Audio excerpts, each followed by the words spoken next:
Welkom bij Scheldemondig. Mijn naam is Jan Rubbens, presentator, en wij nodigen mensen uit in de studio met passie. En deze keer passie voor boerderij ondersteboven. En daarom is aangeschoven Arnold Mannaert. Uit Ossenisse. Uit Ossenisse. Arnold, vertel eens even iets over jezelf. Waar ben je geboren? En, Ik ben echt een Snissiër, zoals ze zeggen. Ja. Een Ossenissenaar. Ik ben geboren op de Lage Weg in Ossenisse en ik ben gaan studeren in Tilburg.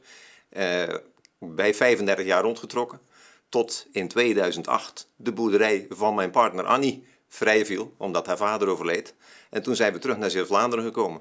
Zoals gelukkig heel veel mensen die gestudeerd hebben en die vervolgens terugkomen naar Zeeuws-Vlaanderen. Even tussendoor, welke richting heb je gekozen? Ik heb bedrijfseconomie gestudeerd. Oh ja, en daar ben je ook werkzaam in geweest? Nee, met name in de ICT. Okay. Dus ik was in de lichting dat net ICT opkwam. Dus ik ben eigenlijk gelijk de automatisering in beland en daar ben ik nooit meer uitgekomen. Okay. Tot ik mezelf daar uit ontvluchtte, zal ik maar zeggen. Ja, goed. Ik ben heel dankbaar dat je gekomen bent, want ik had heel veel mensen uit West-Vlaanderen uitgenodigd. Maar ja, die konden op het laatste moment niet, dus ik dacht, ik ga hem toch uitnodigen. Wat is jouw binding met West-Vlaanderen? Ja. Met je boerderij? De boerderij ondersteboven is een bed and breakfast. Hij heeft een boerderijterras, ontvangt groepen en met name ook voor natuurexcursies, want we hebben inmiddels 7 hectare natuur, waar ik straks op terugkom. Ja. Maar wat we steeds meer merken is dat mensen de drukte van West-Vlaanderen een klein beetje ontvluchten in de avonduren. Bij ons graag komen overnachten, vertoeven. Lekker even rust in de natuur. En eigenlijk gewoon 's morgens weer de auto pakken en naar West-Vlaanderen gaan om daarvan het strand en de activiteiten en zo te genieten. En 's avonds komen ze dan weer terug. Dat merken we steeds meer. Oké, dat is de binding met West-Vlaanderen, maar je hebt ook binding met Grenspark Groot-Saftingen. Ja. Leg uit. Volgens mij zijn we allebei gastheer van Grenspark Groot-Saftingen. Jij hebt zelfs het bordje meegebracht, ik niet. Oké, ik zal het even laten zien. Dat betekent dat we eigenlijk ons in het licht van het Grenspark proberen om mensen te activeren en het Grenspark te promoten. En eigenlijk is het Grenspark, we denken altijd Grenspark Groot-Saftingen is Groot-Saftingen of is land van Saftingen, maar dat gaat natuurlijk verder. Eigenlijk is het deltagebied, onderdeel van het Grenspark Groot-Saftingen, is groter. En wij zitten met boerderij ondersteboven net op dit moment op de grens van Grenspark Groot-Saftingen. Dus we zitten op dit moment het verst van het land van Saftingen af. Ja, dus aan de westkant zijn jullie de westkant, ja.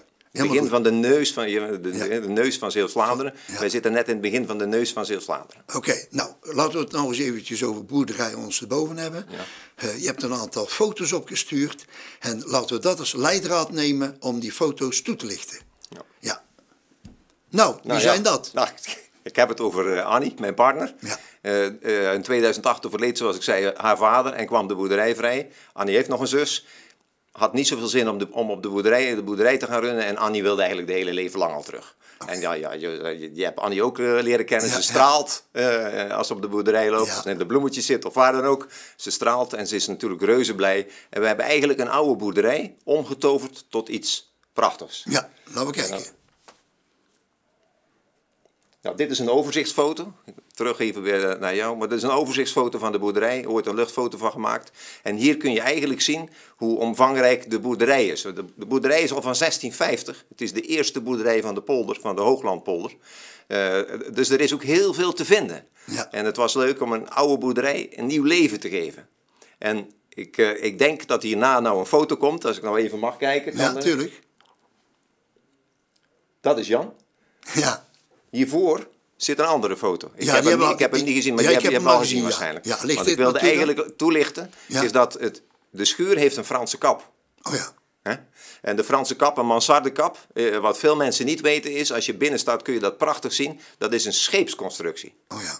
Dus als je het dak ondersteboven hebt, dan heb je een boot. Ah ja. Nou is het mooie dat de schuur 33 meter lang is, toevallig. En 33, zeggen ze altijd, is een heilig getal. Dus wij hebben gezegd, het is niet een gewone boot, het is een ark van Noach. Ah ja. En een ark van Noach staat voor een nieuw begin. Ah ja. En voor ons, na studeren en 35 jaar werkzaam geweest te zijn, terug te komen naar Zeeuws-Vlaanderen, maar ook de boerderij, was natuurlijk een nieuw begin. Voor allemaal. Dus en daarmee hebben we de boerderij omgetoverd tot boerderij ondersteboven. Okay. En ons visitekaartje is ook gepasseerd. Is het logo van het dak, is in feite is ons logo van ons visitekaartje. Helemaal goed. Nou, de volgende foto dan? Ja, dat is prachtig om te zien. Ik heb een paar foto's meegebracht. Eentje van de ploeg, eentje van de bietenmolen, die we net volgens mij hebben gezien. Eentje van een oude tractor die is omgetoverd. Dus stapje voor stapje worden de oude zaken die we op de boerderij gevonden hebben, worden opgeknapt en krijgen een nieuw leven. En je zal later in de fotosessie zien dat inmiddels de schuur een museum is. En ik heb ook begrepen, want ik hoor dat van bezoekers op ons boerderijterras, dat we op TripAdvisor al een museum zijn. Dus ja, dat is helemaal mooi. Hè? Ik heb op een gegeven moment in een weekend een camper op de boerderij gekregen. Die mensen stapten uit, we waren nog gesloten en die zochten het museum. Ik denk, nou, dat is prachtig. Ik zeg, kom maar mee.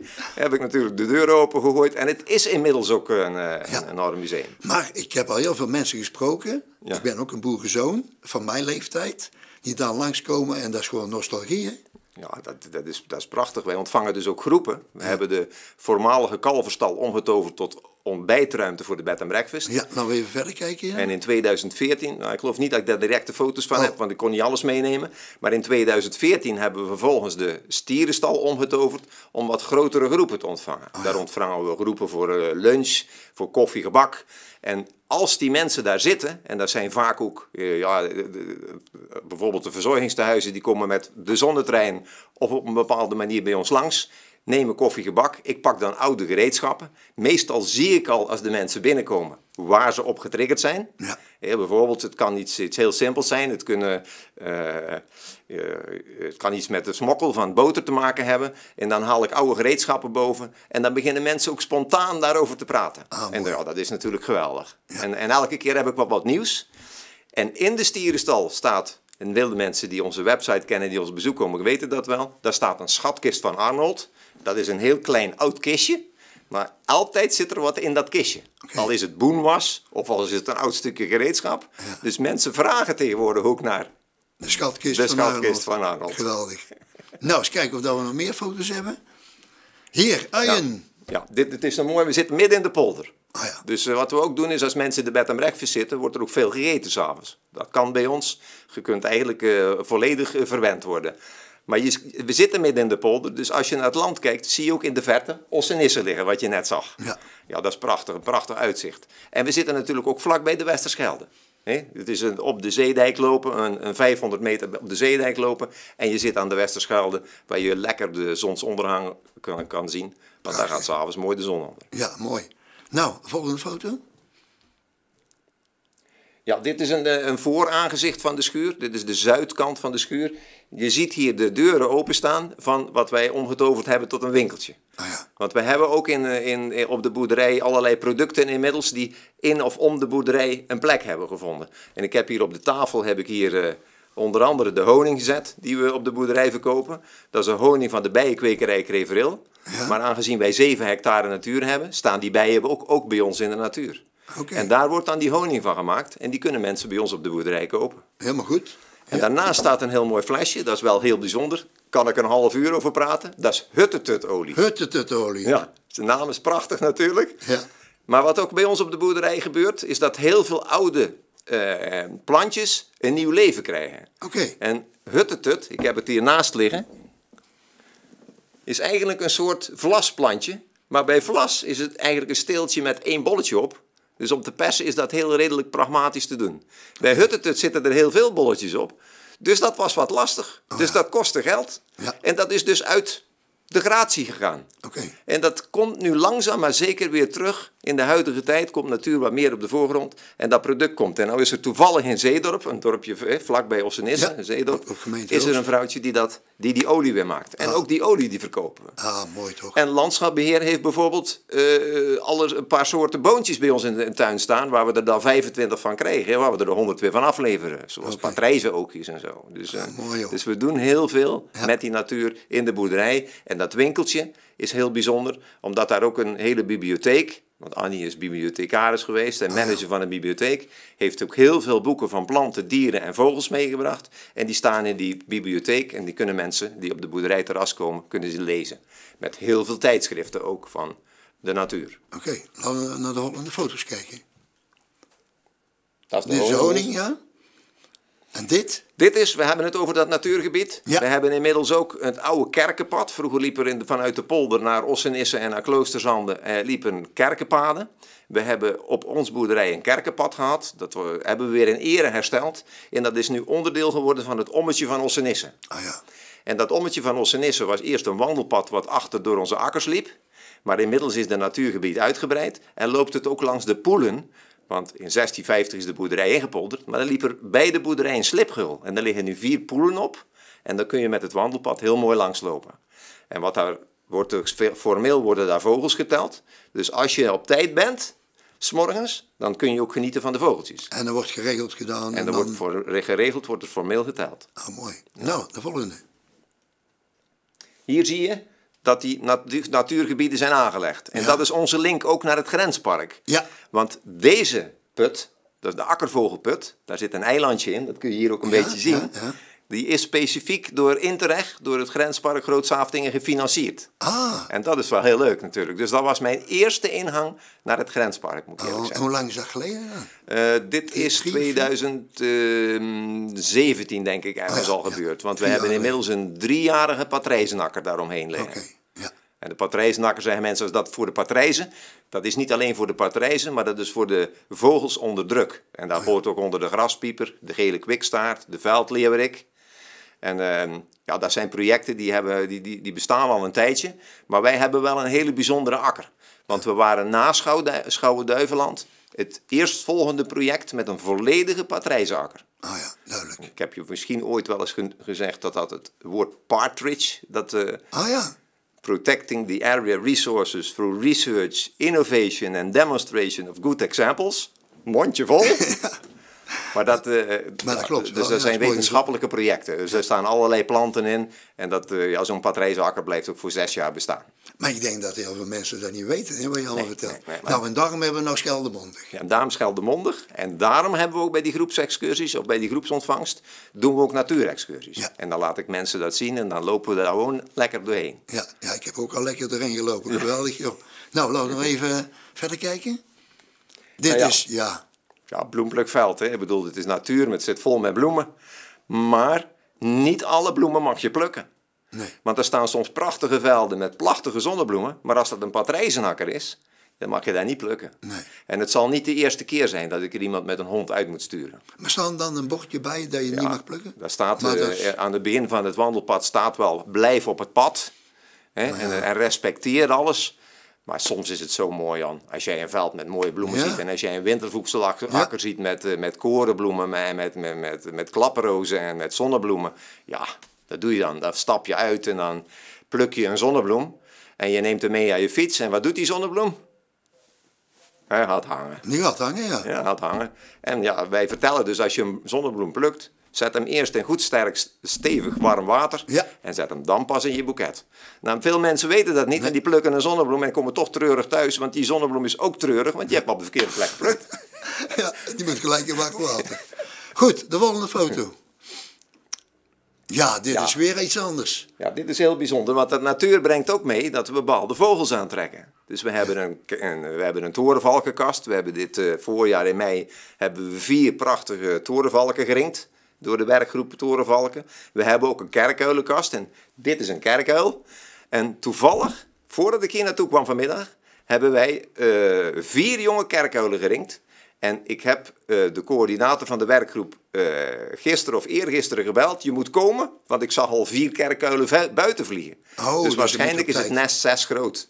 Ze zijn niet allemaal geringd. Nou. We hebben er van die 6 4 kunnen ringen. Oh ja. Maar dat is zo super, joh. En dat dan is dan- hebben we mensen in de bed en breakfast. Die zijn er dan bij. Die kunnen zo'n kerkuil gewoon vasthouden tijdens het ringen. Ja, dat is Ja, dat is, voor me, dat is puur natuur. dat is mensen terug naar de natuur brengen. Ja, ik denk het ook. Heel goed. Volgende. Hé, wat is Ja, dit, joh? het is natuurlijk niet vanzelf gegaan. Die Nee. natuur is niet vanzelf gegaan, maar die boerderij opknappen is ook niet vanzelf gegaan. En ik wil toch even benadrukken dat er komen veel mensen op de boerderij en die zijn dan enthousiast en dat gaan we ook doen. Er gebeuren zijn ook soms initiatieven, maar veel stranden. En dat komt ook omdat ik heb zoveel mogelijk alleen gedaan met Annie. Maar je hebt natuurlijk af en toe wel hulp nodig. En ik had ook een klusgroep. Dus die mensen die je hier op de foto ziet, dat zijn klussers. Mijn broer helpt soms. We hadden ook echt een klusgroep. En als er een trap gemaakt moet worden, of er moet een mendeur gerepareerd worden, ja, daar moet je mensen voor hebben. Ga je dat door professionals laten doen, nou, dan kost dat zoveel geld dat je zo'n boerderij waarschijnlijk, ja, wat moet je dan gaan doen? Dan moet je het gaan vercommercialiseren. Ja. En we heten niet alleen ondersteboven vanwege het dak, maar we proberen ook toegankelijk te zijn voor de mensen met de kleine portemonnee. Kopje koffie kost €1,50. Bij ons is nog een tweede kopje koffie gratis. Je kunt nog een boterham bestellen of een plakje cake. Dat kan natuurlijk niet als je dure koffieapparaten gaat bestellen of als je dure professionals gaat inschakelen om zo'n boerderij op te knappen. En daarom komen wij zo graag langs met de zonnetrein natuurlijk. Ja. En dat is, het mes snijdt van twee kanten. Dat is heel gezellig. Ja. Volgende foto, graag. Wat is dit nou? Dit is een toiletgroep in de schuur. Nou, de eerste bed and breakfast hebben we in orde gemaakt. Dat is 2012 zijn we open gegaan. Dus we hebben een bed and breakfast, daar hebben we allebei toiletten bij. Maar ja, toen het terras begon te groeien, vanwege de zelfgemaakte taart en de zelfgemaakte ijs, komen mensen soms vanuit Antwerpen een kopje koffie met gebak halen. Dat groeit en dat groeit. We doen het maar met z'n tweetjes. Maar we reserveerden wel elke keer in het weekend de toiletgroep van de bed and breakfast. Oh ja. En dat hoeft niet meer. We hebben inmiddels ook een toiletgroep in de schuur. Zelfs met een invalide toilet. Ja. En dat invalide toilet is weer belangrijk. Omdat die groepen met ouderen ook dikwijls niet altijd volledig valide zijn. Hè? Ja, klopt. Ook met rollators en zo. Ja, volgende. Ja, wat is dit, joh? Mijn broer. Maar wat is dit dan voor klus? Dit is een hek. Eén hekwerk stond er. Ja? Het andere hekwerk lag in de schuur, was kapot, was volledig rot. Maar ik had nog wel wat oude ijzeren palen. Ja. En hij is een fanatieke lasser. Ja. Dus hij is gewoon gezellig op bezoek geweest. En heeft een paar dagen met mij het hek in elkaar gesleuteld. Je bent er ook een echte teamworker ook, hè? Maar je moet mensen om je heen hebben. Jan, toen wij natuurlijk na 35 jaar werken in Nederland volledig onder de mensen zaten. En dan kom je terug in Zeeuws-Vlaanderen midden in de polder. Dat was één ding wat we wilden, is mensen naar ons toe halen. Ja. En dat hebben we dus op alle fronten met die bed and breakfast en boerderijterras. Maar ook met klussen en zo gedaan. En ja, gelukkig is dat aardig gelukt. We zijn in de participatiemaatschappij is bij jullie een goede hand. Het is ideaal bij ons, ja. Maar het is nog gezellig ook, hè? Het is gezellig en iedereen is welkom. Ja. Op ons kaartje helemaal in het begin stond welkom boerderij. Maar dat is in Nederland is dat een beetje een zorgfunctie. Maar bij ons staat dat echt voor groepen. Iedereen is bij ons welkom. Van harte welkom. En harte welkom, ja. Volgende.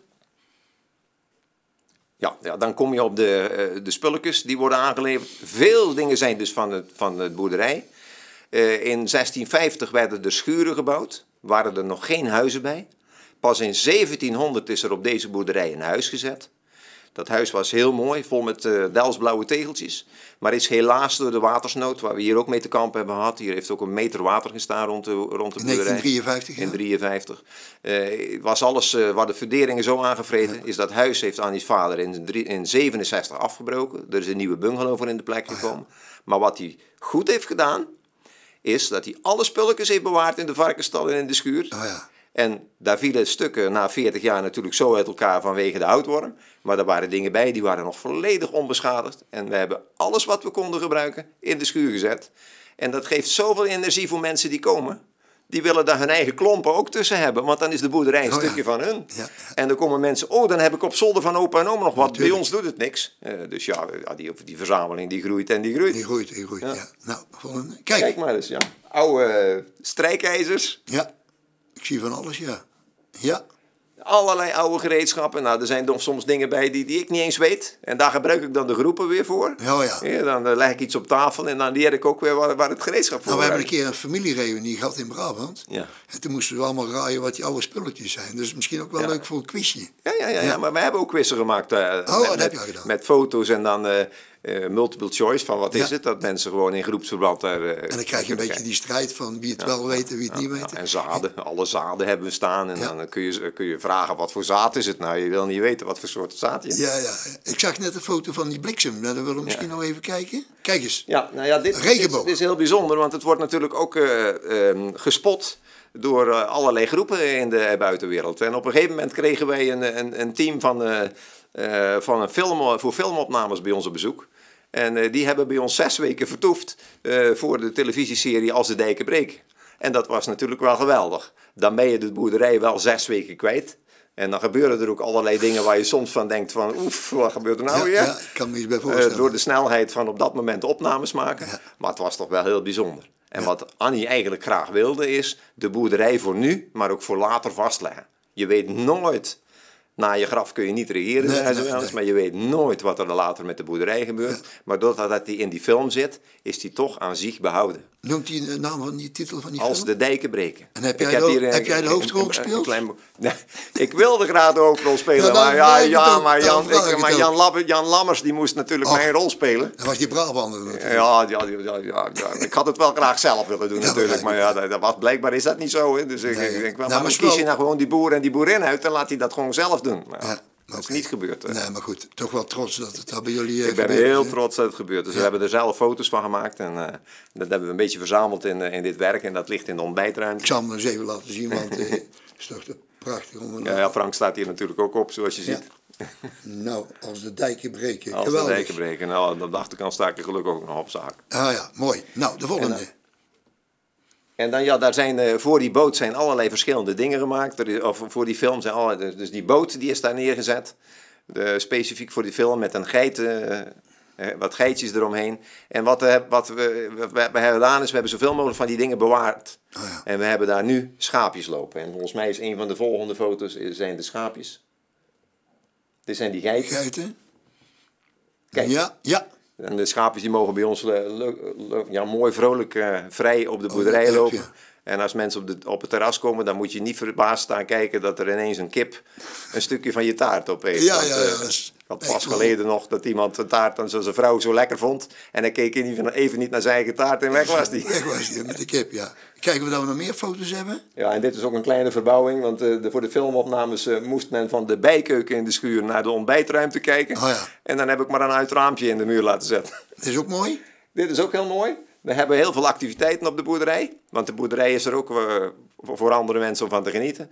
Dus we hebben een familievisdag 1 keer in het jaar. En dan kunnen mensen dus mooi aan de kreek vissen. Oh ja. En we hebben een loopwedstrijd. De ossenkoppen lopen in het dorp. Even kijken. Daar staat er volgens mij, komt hij er ook bij. We hebben ook een fietsroute.